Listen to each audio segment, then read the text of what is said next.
Slay the Spire is Megacrit's newest game on Switch. This is a roguelike deck builder that's not afraid to punish your mistakes and reward your ingenuity. Right out of the gate, you're asked to choose between three heroes: the Ironclad, who's a massive sword-wielding warrior; the Silent, a rogue that can dish out devastating combos with poisons; and the Defect, who's more like a mage with elemental orbs to channel at his disposal. Every turn, you'll be tasked to choose how you want to climb up the tower and live and die by the decisions you make in the overworld. You'll encounter enemies, rest areas that can heal you for a bit, merchants whom you can buy relics and cards and even dish cards for a price, unknown events that can be good or bad depending on the RNG, and elite monsters that will thoroughly reward you if you take them down.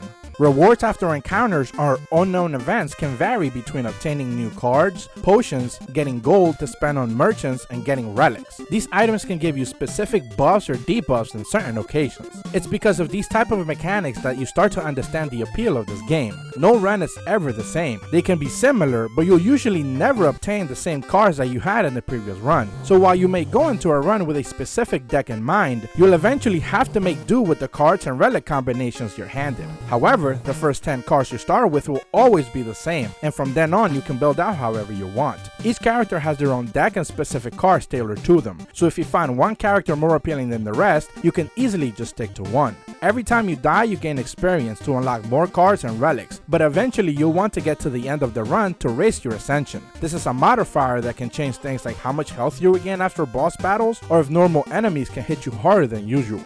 After every turn, your shield will always reset back to 0 and you'll gain 3 energy. Cards can use up anywhere from 0 to 5, so you'll get to decide whether you want to fortify your defenses or go on the offensive. Just like everything else, these parameters can change depending on the combination of relics or upgraded cards you have available to you. Buffs, debuffs, attacks, and traits are clearly displayed both for you and your enemies, so nothing should ever blindside you if you're paying attention. Early on, the game can seem daunting with so much to take in, but you'll quickly start to learn the card combinations that work well when available. And that's the biggest differentiator in this game. Learning to pick up on synergies between cards while knowing the enemy patterns will help you overcome obstacles that at once seem like almost unfair. I can guarantee that you'll never win 100% of the time. In some runs you're just destined to lose, while in others you'll cruise to the end. And that's the beauty of this game, overcoming some of its RNG while still having a blast. I put over 500 hours on the PC version, and on Switch I'm on my way for much more. Performance is stellar, and using the controller actually feels natural and intuitive. Rio Gaming gives Slay the Spire on Switch a 9 out of 10. Thank you so much for watching.